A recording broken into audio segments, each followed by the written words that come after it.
So the other day, I was at the gym with my niece and she had on this absolutely beautiful smelling perfume. It was this warm vanilla scent that was really pretty, almost like a light sponge sugar, but without being too sweet. So of course, I asked her where she got it. But when she showed me a picture on her phone, the bottle, it just felt way over the top for me. It was brightly colored and made of plastic with some bulky components added on. And without giving away the actual brand of the bottle, it sort of looked like a kid's toy. Now, that does not mean it was a bad bottle at all. In fact, it's a bestseller. It just wasn't for me. I tend to like a more mature look to my bottles, and I know that shouldn't matter if I like the actual juice inside. But for me, the joy of wearing perfume is the entire package, including the bottle. So that got me wondering, why is the bottle so important to me? And maybe to you if you clicked on this video. What is some of the psychology around why we choose some bottles and not others? To answer that, let's first go back in time to the history of bottles. And yes, that means there will be a lot of eye candy in this video. And later on, I'm going to show you my own bottle collection and some of my favorites. So as you might know, perfume bottle crafting has been around for centuries and spans across many different cultures. Some of the oldest surviving vessels made specifically for perfume were ancient Egyptian. Those perfume bottles were probably owned exclusively by the wealthy and were carved from stone like travertine or molded from faience, which is a type of ceramic. Another material that was used for perfume vessels in ancient Egypt was colorful glass. Craftsmen would use a technique called core forming, where they would wind molten glass around a core to form the bottles. Jumping ahead to late 14th century Europe, Hungary water was born. It was one of the first alcohol-based perfumes, and recorded recipes included rosemary, thyme, and brandy. Legend has it that the concoction was created by monks at the behest of the Queen of Hungary to help with her headaches, but it's unclear which queen that was. Hungary water was further developed in medieval Italy, when it was renamed Aqua Mirabilis, or Marvelous Water, which often had spirits, sage, and betony. And the need to bottle Aqua Mirabilis was perfectly timed with the growth of the Venetian glass industry. Now, out of everything I saw in my research, my favorite bit of bottle history was the use of pendants. This was a portable way to have your bottle with you, worn as a small vial on a necklace. It just totally marries my love of jewelry and perfume and seems so chic. If you're a perfume enthusiast, you might know that these pendants are even sold now and at many different price points. Now, getting to the turn of the 20th century, Art Nouveau style was gaining popularity. Bottles of French jeweler and glass designer René Lalique are great examples of this time. The glass is frosted, and there are these beautifully curved images of people or vines or flowers. It's just really stunning. And by this time, bottles were also coming with labels, boxes, and brass caps. There were even more whimsical and novelty designs like this lighthouse bottle. In 1921, Chanel No. 5 was launched. And the success of that bottle design and that branding would later pave the way for other fashion designers like Christian Dior to make Miss Dior and Nina Ricci to make Nina. And I was pleasantly surprised to learn that the French surrealist artist Salvador Dali came out with perfumes for the French fragrance brand Marquet. I especially love this ad for his perfume Rock and Roll because it's so dark and chaotic. Dali would later launch his own brand of fragrances in the 80s.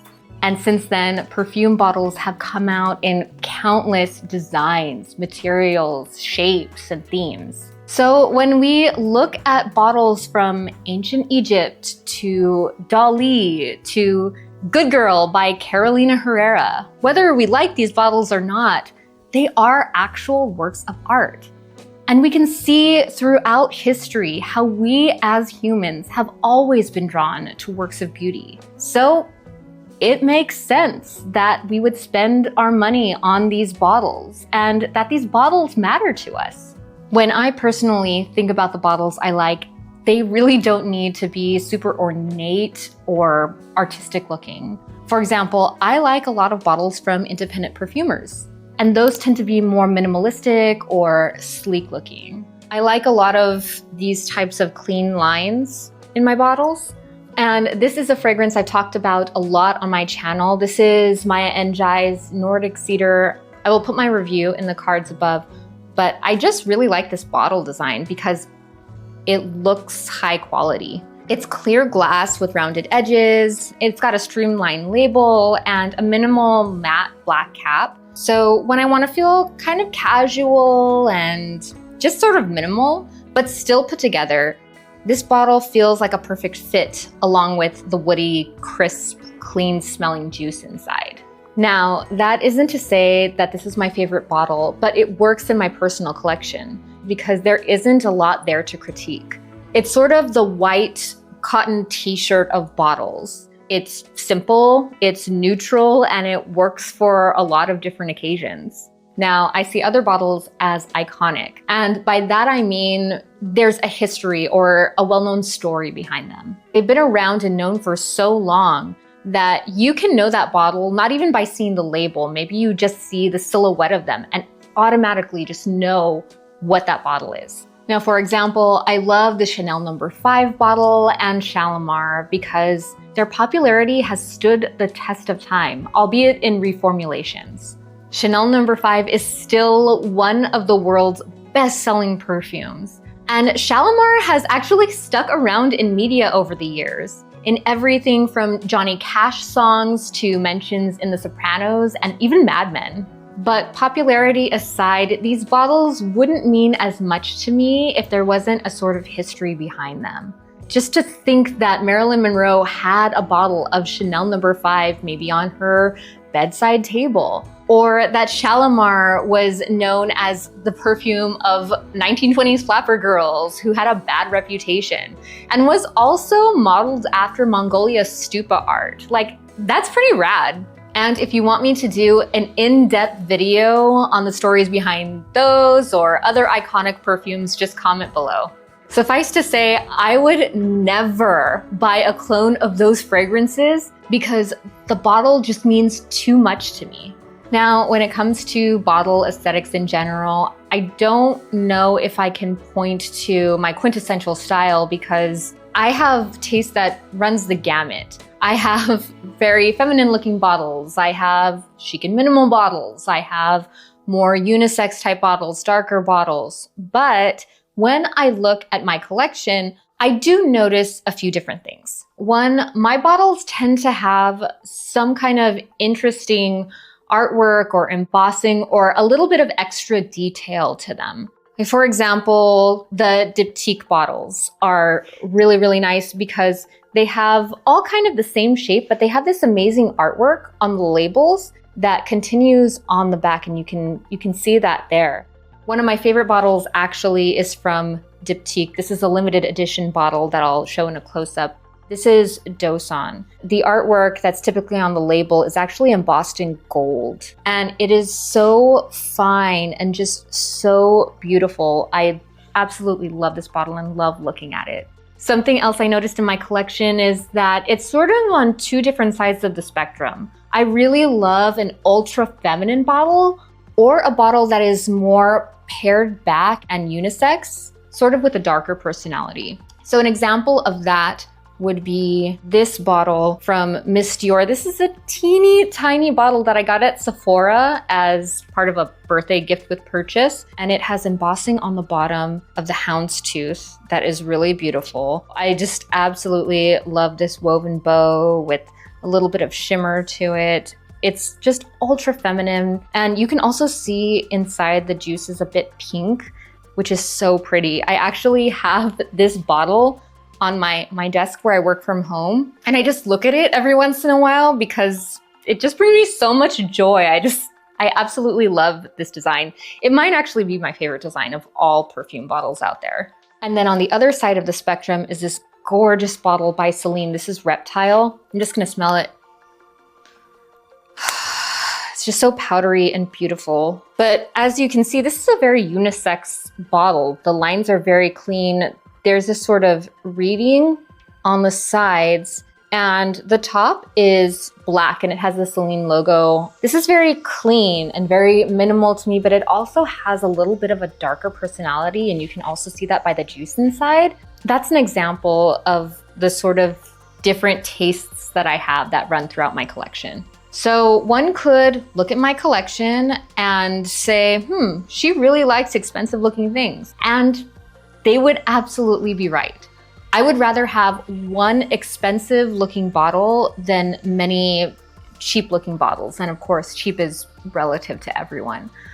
But I know perfume is freaking costly. Like, to say that a perfume is inexpensive would probably mean that they were around $40. In my estimation, that is a relatively inexpensive perfume because they can cost upwards of $150. I even heard of $800 perfumes, depending on what materials are used within the juice and also with the bottle itself. But if a $40 fragrance looks like it's high quality, then absolutely, it makes it into my collection. For example, I bought a $30 bottle of Givenchy's Amarige, and I absolutely love this bottle. Yes, the top is plastic, but the actual bottle has a vintage shape that I love so much with this pretty frosted detail. It's so indicative of the fashion of the time it was released. Very 80s, early 90s sophisticate. So when I think about this bottle, it reminds me of the movie Pretty Woman. And I imagine that one of the ladies who attended the horse races in that movie would have worn this perfume. If we think about the bottle, it actually sort of looks like the style of that time and what one of those ladies would have worn. It has a curved top that was actually supposed to be modeled after the billowy sleeves of one of Givenchy's muses. But there's also a simplicity to the bottle that would eventually take over 90s fashion. This bottle definitely puts me in a certain mood, and I tend to wear it when I want to feel elegant or more formal. And bottles definitely play into this whole aspirational side of the perfume experience that marketing execs would always have us buy into. We all know this, and we tend to buy our fragrances accordingly. So just think about a bottle that you like. Is it a professional looking bottle? Is it a dark and mysterious looking bottle? Is it a bottle that sort of reflects light in a way that reminds you of a party or a fun night out? When I personally answer those questions, I know that for better or worse, what I see in a bottle is what I tend to want to see in myself. I know that is a ridiculous thing to expect, but it makes sense because A, it's what we've been told as consumers, and B, there is a whole psychological component to the design that goes into that bottle. It's supposed to make us feel something. So with that said, let's get into what makes a perfume bottle appealing to begin with. A 2018 article in the Journal of Design Research identified the potential categories of appeal in a perfume bottle.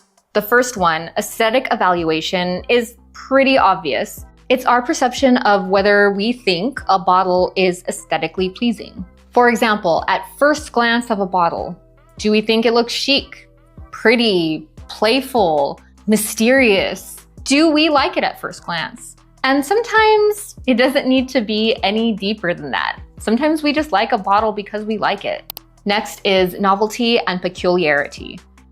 Is the bottle very unique or unusual in the market? Does it stand out?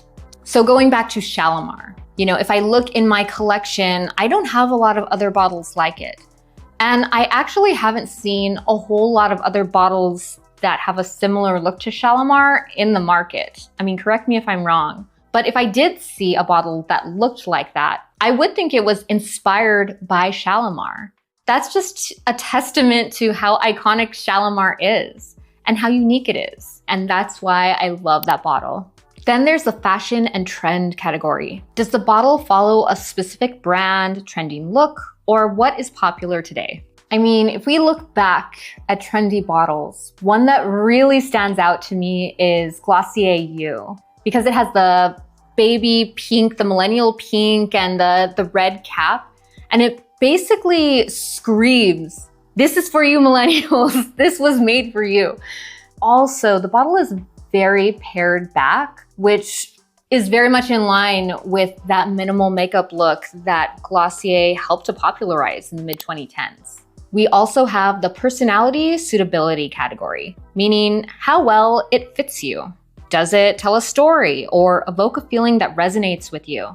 And I think this speaks a lot to the aspirational side of perfume bottles. So a perfect example of this for me is the Coco Noir Chanel bottle. It has the classic Chanel shape, but this opaque black glass with gold accents that gives us such a glamorous and dark tone.